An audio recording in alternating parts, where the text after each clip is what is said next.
Hai semuanya, ketemu lagi di channel Jadi Film. Mimin akan membuat alur cerita Lovers of the Red Sky. Semoga kalian masih antusias ya menunggu video dari Mimin. Dan jangan lupa untuk klik subscribe dan tombol loncengnya.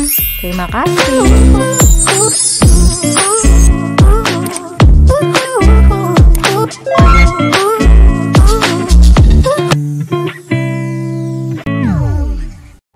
Di episode sebelumnya, diceritakan kalau Pangeran Johyang menusuk Tandu dengan pedang dan hampir mengenai Haram. Dan setelah pintu Tandu itu dibuka, keluarlah Haram dengan telapak tangan yang berdarah.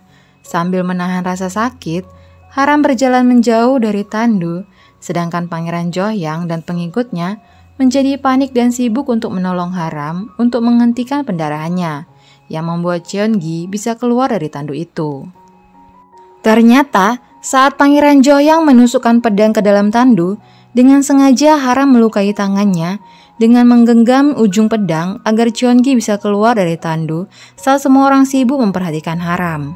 Setelah Cheongi berhasil kabur dan Haram sudah mendapatkan pertolongan pertama, Haram mengingatkan ke Pangeran Johyang untuk tidak melakukan hal tadi, cukup mempercayainya tanpa ragu, entah itu sebagai cendekiawan Ha ataupun sebagai Iwolseong tanpa rasa takut. Dan saat mendengar penjelasan Haram, Pangeran Johyang merasa egonya tergelitik karena dia dianggap penakut sama Haram. Kemudian Pangeran Johyang pun berjanji untuk mempercayai Haram. Tapi dalam hati, Pangeran Johyang berencana untuk membunuh Haram setelah upacara penyegelan selesai dilakukan. Kemudian Haram dan yang lainnya kembali melakukan perjalanan ke kediaman Pangeran Johyang. Sesampainya di kediaman Pangeran Johyang, Pangeran Johyang meminta bantuan pada Haram sebagai Iwolseong untuk mencari benda suci berupa cincin yang dulunya dipakai sama Raja Yeonjong, di mana cincin itulah yang membuat Raja Yeonjong tetap sadar walau dirasuki sama iblis. Dan menurut informasi yang didapat sama Pangeran Johyang, kalau cincin itu ada di tangan mendiang ayahnya Haram. Nah, dalam hati, Haram menduga-duga kalau cincin yang dimaksud Pangeran Johyang adalah cincin yang diberikannya kepada Cheongi.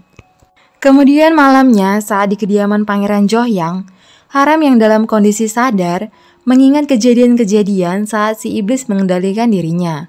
Lalu Haram pun merasakan sesuatu di bagian perutnya, dan saat dilihat, ada bagian yang menghitam di perut kirinya yang mengeluarkan energi iblis. Sedangkan di ruangan yang lain, Misu, dukunnya Pangeran Johyang, memberitahu kalau potret Raja Yeonjong adalah satu-satunya benda yang bisa memanggil si iblis. Dan jika si iblis nggak dilepaskan dari tubuhnya si Haram secepatnya, maka Haram dan iblis akan segera menjadi satu. Dan jika itu sampai terjadi, maka upacara penyegelan seperti apapun akan menjadi sia-sia.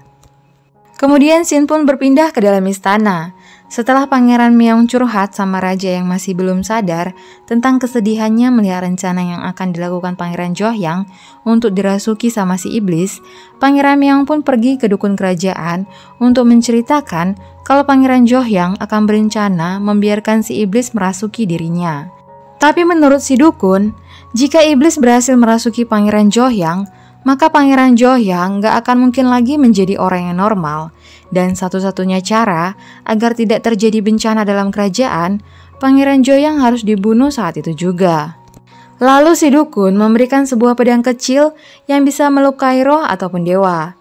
Tapi dukun itu memperingatkan Pangeran Meong kalau kekuatan pedang itu berasal dari dendam orang yang memakainya.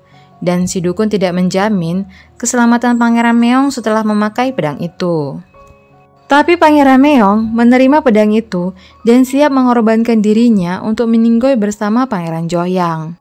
Esoknya, semua orang mempersiapkan diri untuk mempersiapkan acara ritual penyegelan iblis, di mana Cheongi menyiapkan lukisannya yang dibantu sama dua orang temannya. Sedangkan Pangeran Meong akan mengawasi pekerjaan Cheongi sambil merawat raja yang masih belum sadar. Lalu Pangeran Johyang menjalankan pemerintahan untuk sementara waktu sambil mengikuti arahan Misu agar ritual pemindahan iblis yang mereka rencanakan bisa berhasil. Lalu dukun kerajaan dan dukun Pangeran Johyang melakukan ritual di tempat mereka masing-masing untuk memanjatkan doa-doa agar bisa menyelesaikan tugas mereka saat upacara ritual nanti.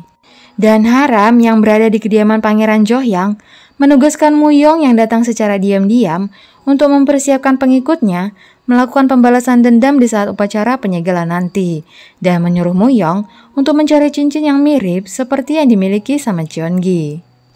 Setelah beberapa hari berlalu, Cheongi berhasil menyelesaikan potret Raja Yeonjong dan memperlihatkannya pada Pangeran Johyang. Tapi esok harinya, Pangeran Johyang mengumumkan untuk mempercepat upacara penyegelan malam itu juga. Dan saat Haram mengetahui kalau upacara penyegelan dipercepat, Haram meminta izin ke Pangeran Johyang untuk pergi ke Wall Seondang sebentar, di mana Haram beralasan kalau dia menerima informasi mengenai benda suci yang dicari Pangeran Johyang. Membuat Pangeran Johyang yang udah ngebet pengen menaklukkan si iblis, tanpa pikir panjang mengizinkan Haram untuk pergi ke Wall Seondang. Setelah sampai di Wall Seondang, Haram yang bertemu Muyong menyusun rencana untuk menempatkan para pembunuh di lokasi upacara penyegelan. Lalu Haram pun mengambil cincin yang telah dipesannya sama Muyong. Kemudian scene pun berganti ke dalam istana tempat Cheongi melukis, di mana ada beberapa orang pegawai istana yang mengambil potret Raja Yeonjong untuk dibawa ke tempat ritual. Dan sambil menunggu waktu ritual dimulai, Cheongi dan dua temannya pulang ke komunitas BQ, di mana Cheongi ingin melihat ayahnya sebelum mengikuti ritual itu. Nah, sesampainya di komunitas BQ, Cheongi melihat Haram yang sedang berdiri di depan pintu seperti menunggu sesuatu.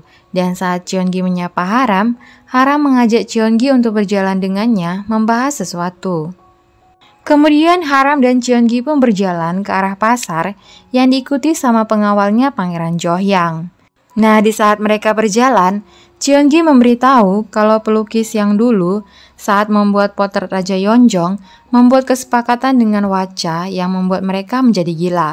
Tapi Cheongi meyakinkan Haram kalau Cheongi bisa menyelesaikan lukisan itu tanpa kesepakatan dengan Wacha dan tidak akan membuat Cheongi menjadi gila.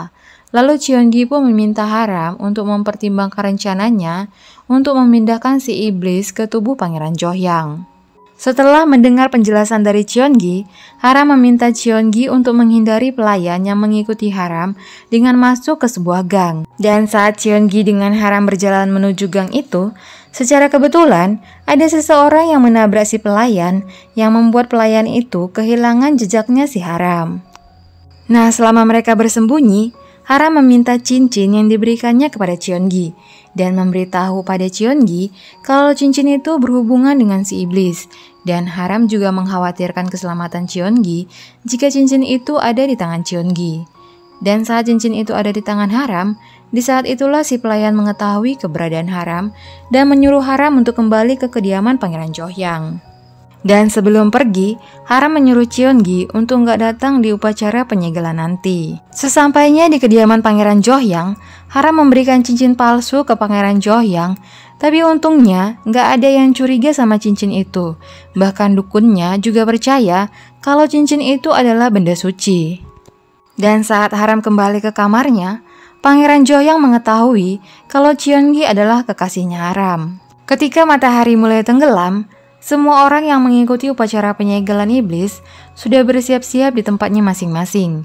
Dan karena upacara ini diawasi sama Pangeran Johyang, membuat Misu sebagai dukunnya Pangeran Johyang yang memimpin upacara ritual ini.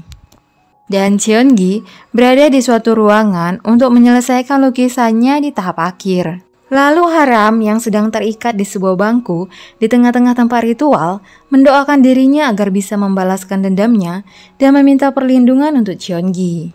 Nah, setelah lukisan itu selesai dan dibawa keluar, Pangeran Meong memerintahkan kepada Cheongi dan dua temannya untuk gak keluar dari ruangan itu sampai ritual selesai dilakukan. Dan setelah malam tiba, Haram dibawa ke suatu tempat tepat berhadapan dengan lukisan Raja Yeonjong dengan posisi berdiri dan tangan yang terantai. Lalu Misu pun mengeluarkan mantranya yang membuat serpihan-serpihan api mengelilingi Haram, membuat Haram berteriak kesakitan. Dan setelah serpihan api itu menghilang, muncullah kekuatan iblis dalam tubuh Haram, dan seketika itu juga rantai di tangannya pun lepas. Lalu terlihatlah cincin yang berada di balik bajunya Haram, mengeluarkan cahaya yang membuat Haram masih sadar dan merasakan kekuatan si iblis di dalam tubuhnya. Tapi Haram gak bisa mengontrol kekuatan itu, dan saat itu juga Pangeran Johyang menyadari kalau cincin yang dipakainya adalah palsu. Kemudian Misu pun mengeluarkan jimatnya sambil membaca mantra, dan dengan menggerakkan pedangnya, Misu seperti memberi energi ke dalam tubuhnya Haram untuk memindahkan si iblis ke tubuh Pangeran Johyang. Dan saat pemindahan itu terjadi, tiba-tiba Haram menggerakkan tangannya untuk mengikat Pangeran Johyang dan orang-orang yang berada di dekat dengannya, lalu menghempaskan mereka. Kemudian Haram pun menghempaskan si Misu dan semua orang yang berada di dekatnya, membuat Cheongi tersentak karena mendengar keributan di luar. Lalu Cheongi pun berlari keluar untuk melihat yang terjadi, disusul sama dua temannya. Sedangkan di tempat ritual, semua orang udah lemas karena menerima kekuatan dari si iblis.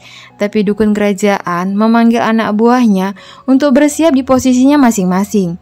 Lalu dukun itu pun membaca mantra dengan menggerakkan pedangnya ke tubuh si Haram, lalu menggesernya ke lukisan Raja Yeonjong, membuat energi si iblis bergerak ke lukisan itu.